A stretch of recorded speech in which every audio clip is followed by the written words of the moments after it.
Hi guys, welcome back to my new video.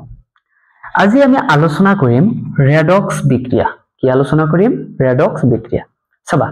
Redox বিক্ৰিয়া আলোচনা কৰাৰ আগতে আমি দুটা বস্তু জনা অতিকে প্ৰয়োজন। এটা হল জাৰণ আৰু এটা হল বিজাৰণ। চাবা, তো ফাৰ্স্ট আমি শিকিম জাৰণ কি। ঠিক আছে, তো জাৰণ এটা এক্সাম্পলৰ জৰিয়তে আমি বুজো। ঠিক আছে, carbon plus oxygen equal to carbon dioxide. জাৰণ জাৰণ মানে কি সদায় মনত ৰাখিবা, কোনো পদাৰ্থৰ লগত যদি অক্সিজেন আহি লগ লাগে তাক আমি জাৰণ বুলি কওঁ। কি কওঁ? জাৰণ। চাবা, ইয়াত কাৰ্বনৰ লগত অক্সিজেন আহি লগ হৈ কি উৎপন্ন হৈছে? Carbon dioxide. কাৰ্বনৰ লগত প্ৰথমতে একো নাছিল। চাবা, অক্সিজেন আহি লগ লাগি কাৰ্বন ডাইঅক্সাইড উৎপন্ন হৈছে। সেইকাৰণে এই বিক্ৰিয়াটোক আমি জাৰণ বিক্ৰিয়া বুলি কওঁ। কি কওঁ? জাৰণ বিক্ৰিয়া। তো আমি প্ৰথমতে সংজ্ঞাটো দিলো, যি বিক্ৰিয়াত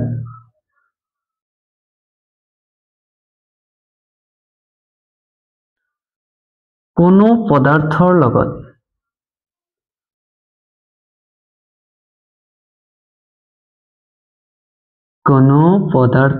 লগত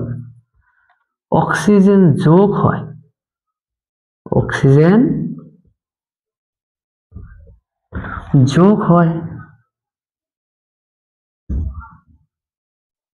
বা আৰু এটা কন্ডিশন হ'ব পাৰে,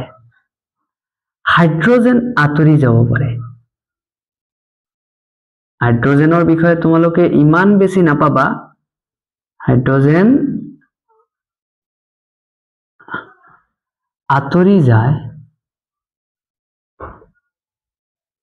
তেনে বিক্ৰিয়াক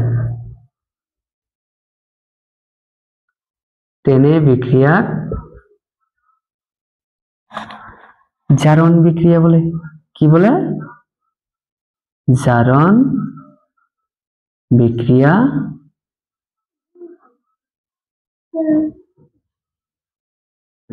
ঠিক আছে বেটা, চাবা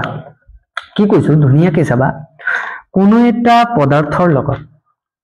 এটা পদাৰ্থৰ লগত যদি অক্সিজেন আহি যোগ হয় বা লগ লাগে তাক আমি জারণ বুলি কওঁ। নাইবা এনেকুৱা হ'ব পাৰে পদাৰ্থটোৰ লগত প্ৰথমে হাইড্ৰোজেন আছিল, এইটো কিবা কাৰণত আঁতৰি গ'ল, সেইটো হ'ব পাৰে জাৰণ, ইয়াৰ উল্টা। ঠিক আছে, তো আৰু এটা এক্সাম্পল লো, কপাৰ প্লাস অক্সিজেন, এইটো হৈ যাব Cu কপাৰ অক্সাইড, এইটো এটা জাৰণ বিক্ৰিয়া। তো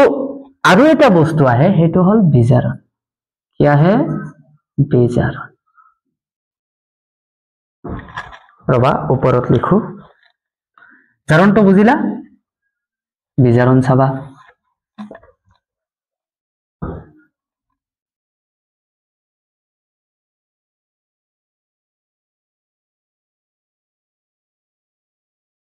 চাবা, বিজাৰণ ইয়াৰ উল্টা। আমি এটা এক্সাম্পল লো, hydrogen plus F2, hydrogen fluoride. চাবা, এই ফ্লোৰিনটো প্ৰথমে অকলে আছিল। ঠিক আছে, হাইড্ৰোজেন আহি ইয়াৰ লগত লগ লাগিছে। নাইবা এনেকুৱা হ'ব পাৰে অক্সিজেন যদি কোনোবা পদাৰ্থৰ পৰা আঁতৰি যায়, সেইটোক আমি বিজাৰণ বুলি কম। তো বিজাৰণ মানে কি? বিজাৰণ মানে হল কোনো এটা পদাৰ্থৰ পৰা অক্সিজেন আঁতৰি যোৱা নাইবা হাইড্ৰোজেন লগ লাগা, তাক আমি কি বুলি কওঁ? বিজাৰণ বিক্ৰিয়া। ঠিক আছে, যি বিক্ৰিয়াত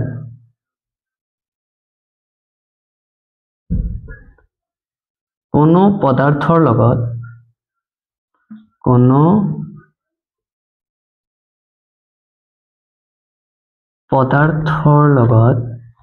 হাইড্ৰোজেন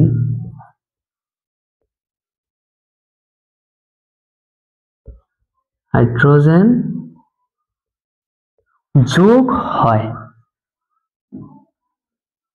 নাইবা অক্সিজেন আঁতৰি যায়,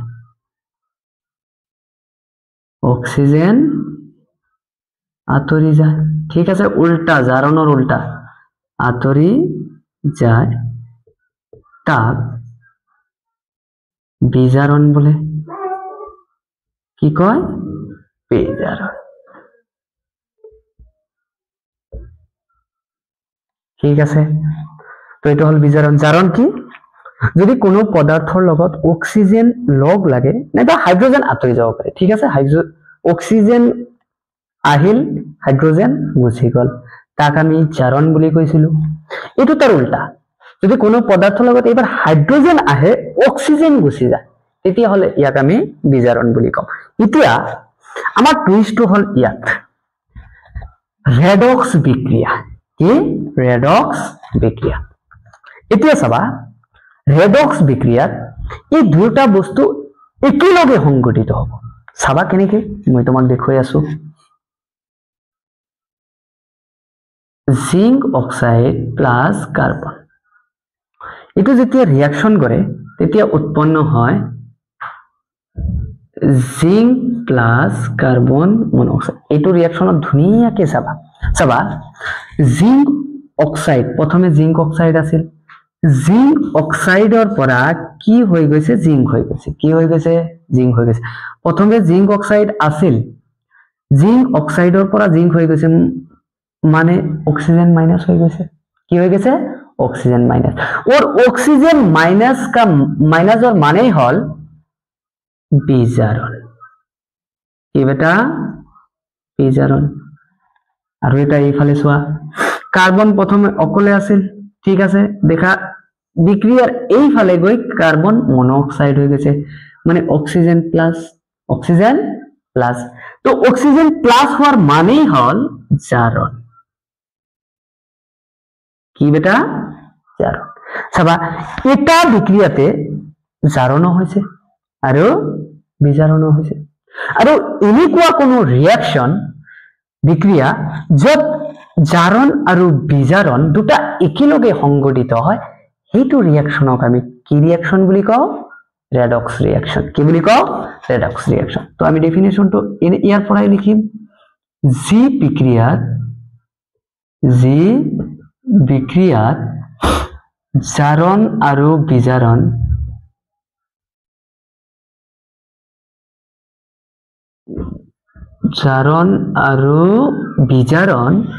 একেলগে সংঘটিত হয়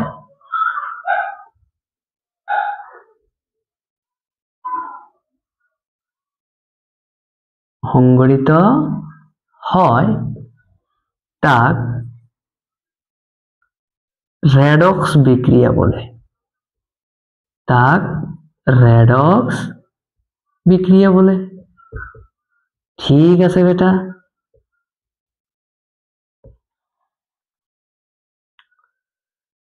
আৰু এটা এক্সাম্পল লব পাৰা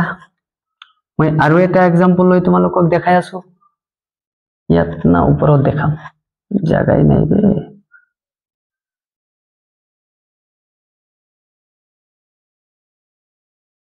ম্যাঙ্গানিজ অক্সাইড প্লাস HCl চাবা এটো যেতিয়া রিঅ্যাকশন করে প্রথমে হয় manganese chloride H2O plus chlorine কি হয় ক্লোরিন চাবা এটো রিঅ্যাকশনত কি হইছে ম্যাঙ্গানিজৰ লগত প্ৰথমে অক্সিজেন আছিল কি আছিল অক্সিজেন আছিল কিন্তু যেতিয়া এইফালে ম্যাঙ্গানিজটো গুচি গৈছে চাবা অক্সিজেন মাইনাস হৈছে কি হৈছে অক্সিজেন মাইনাস হৈছে তো অক্সিজেন মাইনাস হওয়ার কারণেই হল স্যার বিজারণ কি বিজারণ আর যেতিয়া চাবা ইয়াৰ লগত হাইড্ৰোজেনৰ লগত প্ৰথমে অক্সিজেন নাছিল যেতিয়া এইফালে গৈছে না যেতিয়া এইফালে গৈছে H2O হৈ গৈছে মানে অক্সিজেন প্লাস হৈ গৈছে কি হৈছে অক্সিজেন প্লাস হৈ গৈছে আৰু অক্সিজেন প্লাস হওয়াৰ মানেই হল স্যাৰ জাৰণ এটো এটা ৰেডক্স ৰিঅ্যাকশন স্যাৰ কিয় কাৰণ চোৱা এটা বিক্ৰিয়াতে জাৰণ সংঘটিত হয়েছে বিজাৰণ সংঘটিত হয়েছে আৰ কোনো এটা বিক্ৰিয়াত যদি জাৰণ আৰু বিজাৰণ একেলগে সংঘটিত হয় এইটো বিক্ৰিয়াক আমি কি বুলি কওঁ ৰেডক্স তো ভালকে মনত ৰাখিবা ৰেডক্স শিকিবলৈ হলে আমি দুটা বস্তু শিকাৰ প্ৰয়োজন এটা হল জাৰণ এটা হল বিজাৰণ স্যাৰ জাৰণটো কি স্যাৰ কোনো পদাৰ্থৰ লগত যদি অক্সিজেন লগ লাগে নাইবা হাইড্ৰোজেন আঁতৰি যায় তাক আমি কি বুলি কওঁ জাৰণ নাইবা বিজাৰণ কাক কয় কোনো পদাৰ্থৰ লগত যদি হাইড্ৰোজেন লগ লাগে অক্সিজেন আঁতৰি যায় তাক আমি কি বুলি কওঁ বিজাৰণ এতিয়া তোমালোকৰ এইচএলসি ফাইনাল পৰীক্ষাত সদায় এমসিকিউত এটা কোশ্চেন প্ৰিফাৰ কৰি থাকে সেইটো হল চাবা এনেকে সুধিব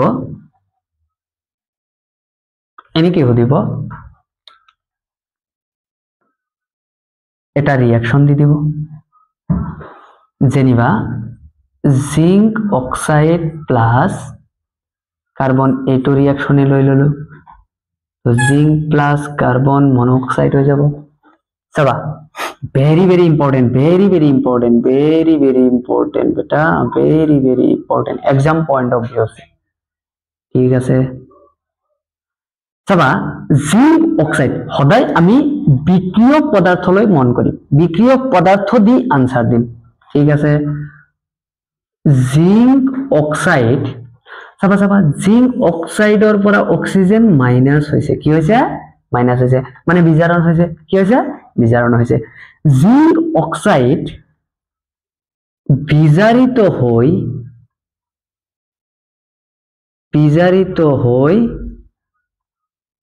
জিংক উৎপন্ন কৰিছে কি কৰিছে জিংক উৎপন্ন কৰিছে স্টেটমেন্ট বেসিস কোশ্চেন আহিব আৰু এটা ইয়াত কাৰ্বনৰ লগত অক্সিজেন প্লাস হৈছে কি হৈছে বেটা অক্সিজেন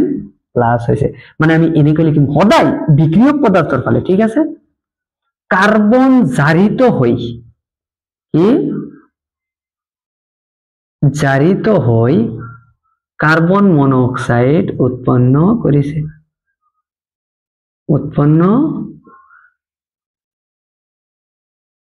কৰিছে এনেকুৱা কোশ্চেন ম্যাক্সিমাম টাইমত আমাক সুধি থাকে তোমালোকৰ এটা হোমৱৰ্ক ঠিক আছে কপাৰ অক্সাইড প্লাস কাৰ্বন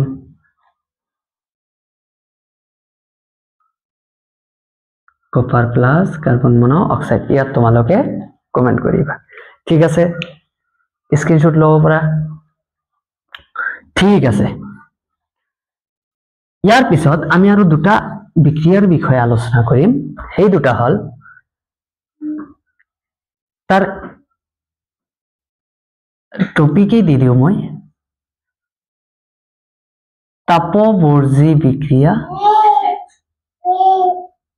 তাপবৰ্জী বিক্ৰিয়া এটা হল তাপবৰ্জী বিক্ৰিয়া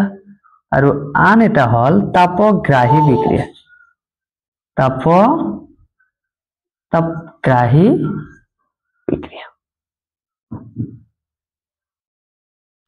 চাবা এইকেইটা বিক্ৰিয়াক মই এনে বেলেগ কৈ ডিসকাশন কৰি আছো কাৰণ এইবিলাক বিক্ৰিয়া তাপবৰ্জী বিক্ৰিয়া হ'ব পাৰে সংযোজন হ'ব পাৰে বিযোজন হ'ব পাৰে অপহৰণ হ'ব পাৰে দ্বি-অপহৰণ সেইকাৰণে এইবিলাক বিক্ৰিয়াক মই কোনো বিক্ৰিয়াৰ প্ৰকাৰৰ মাজত ৰাখা নাই এইবিলাকক বেলেগ কৈ ডিসকাস কৰি আছো ঠিক আছে তো তাপবৰ্জী বিক্ৰিয়া কি চাবা তাপবৰ্জী মানেই হল তাপ উৎপন্ন হোৱা কি হোৱা তাপ উৎপন্ন হোৱা কোনোবা এটা ৰিয়াকশন এক্সাম্পল দি দিও মিথেন নাম শুনিছা মিথেন CH4 যেতিয়া অক্সিজেনৰ লগত ৰিয়াকশন কৰে ঠিক আছে কার্বন ডাই অক্সাইড তো উৎপন্ন হয় পানীও উৎপন্ন হয় প্লাস তার লগত উৎপন্ন হয় শক্তি চাবা মই কৈছো তাপবৰ্জী শক্তি উৎপন্ন হ'ব ইয়াৰ পৰা ডেফিনেশন দিম যি বিক্ৰিয়াত শক্তি উৎপন্ন হয় এই বিক্ৰিয়াক আমি কি বুলি কওঁ তাপবৰ্জী বিক্ৰিয়া সিম্পল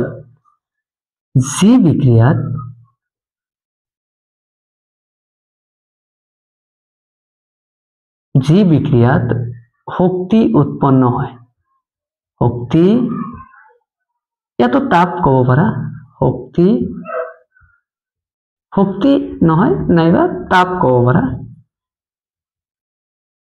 তাপ উৎপন্ন হয় তাক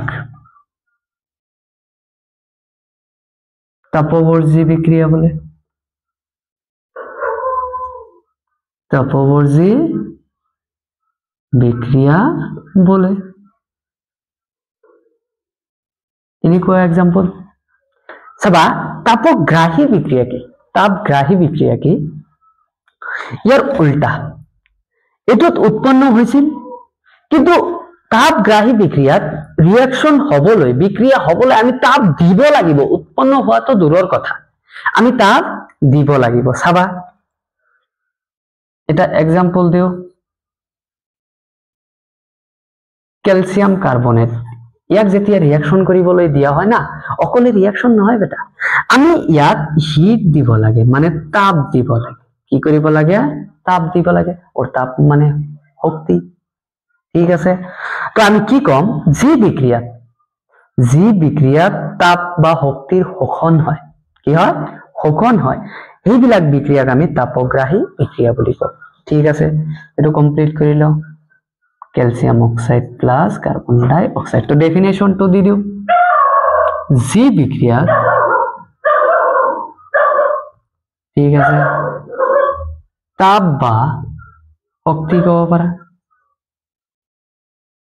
শক্তির শোষণ হয়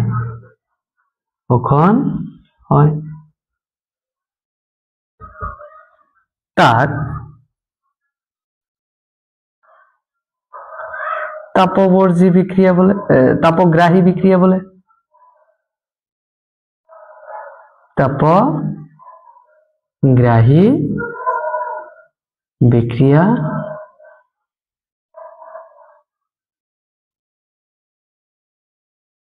ঠিক আছে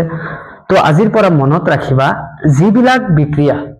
হবলৈ তাপৰ প্ৰয়োজন আমি বাহিৰৰ পৰা তাপ দিব লাগে সেইবিলাকক আমি কওঁ তাপগ্ৰাহী বিক্ৰিয়া আৰু যিবিলাক বিক্ৰিয়া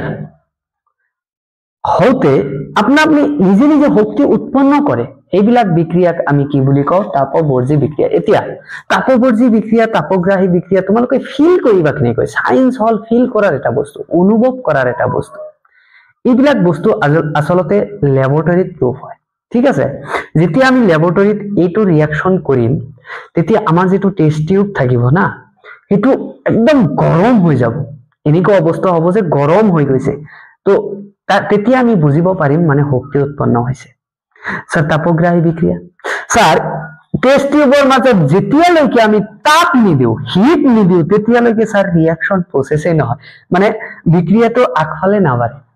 তেনেকুৱা বিক্ৰিয়াক আমি তাপগ্ৰাহী বিক্ৰিয়া বুলি কওঁ তো এইখিনি আলোচনা কৰিবলগীয়া আছিল ভিডিওটো যদি ভাল লাগে লাইক কৰিবা সাবস্ক্ৰাইব কৰিবা থ্যাংক ইউ